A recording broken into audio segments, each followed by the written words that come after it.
Kung isa kang taong malayo sa dagat, nakakulong lang sa bahay dahil may COVID, nakatali sa trabaho o pamilya o kung ano pa man, at nasasabik ka ng makatampisaw man lang sa dalampasigan.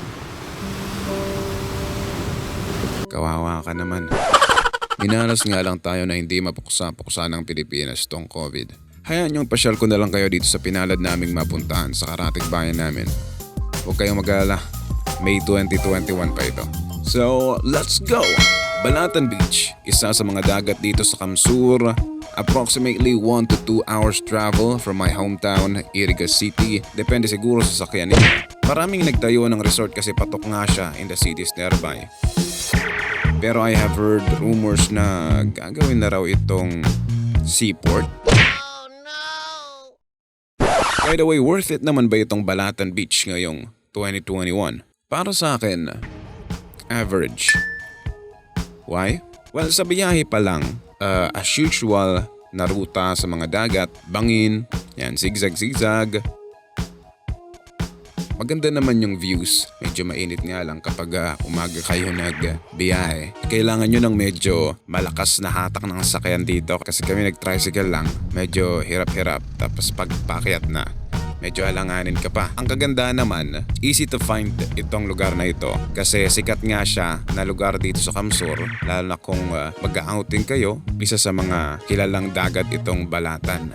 Advice ko lang kasi dito naman sa Camarines Sur, hindi naman talaga ganun ka-establish ang data. Huwag kayong basta-basta magtitiwala sa mga maps online, yung mga apps. Basta pag nakakita kayo ng police station malapit doon sa dagat, kaliwa na kayo. Tapos mas maganda pa rin magtanong-tanong kayo doon sa mga local na nakatira doon. Well, yung sa lugar, ang maganda sa ngayon, hindi siya ganun ka-crowded kasi nga nung pumunta kami, pandemya, tsaka di ko alam kung medyo nalalaos na ba yung lugar na yun or dahil nga dun sa gagawin daw yung seaport. Ang kagandahan din naman doon, kahit paano develop na yung mga lugar, may mga resorts na doon at maraming resorts. So kung naghahanap ka ng recreation, siguro pili ka ng resorts na medyo aswak sa hilig mo. Pwede kang mangisda, pwede kang magbangka. Well, isa sa mga pwede mong gawin, yung ginawa din namin, beach volleyball.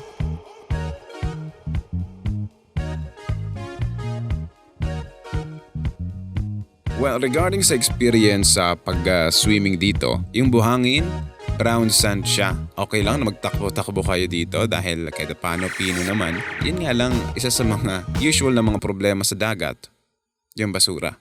Yung tubig dagat, well, average sa mga napuntahan kong dagat.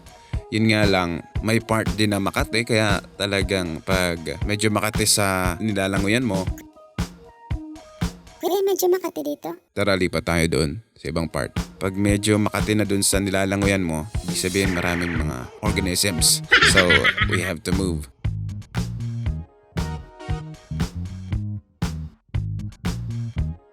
Well, overall, kung hindi ka naman malurit at kung gusto mo lang naman magtanggal ng radiations at mag-enjoy, maglangoy. Kung for fun lang naman, actually maganda dito. Nakakatanggal ng stress at well, refreshing lalo na kung matagal-tagal ka na rin di nakapaglangoy dahil nga may pandemya.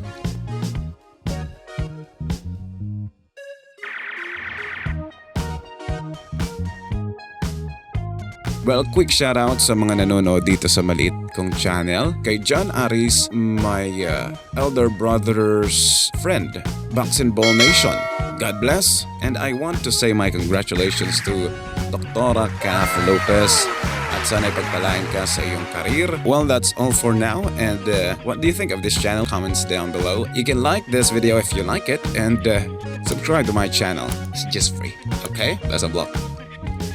Nakakapagtaka sa mga camera mga ngayon.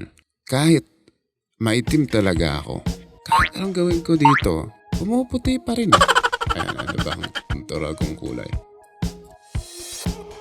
Ayan, maitim na ako. In a world.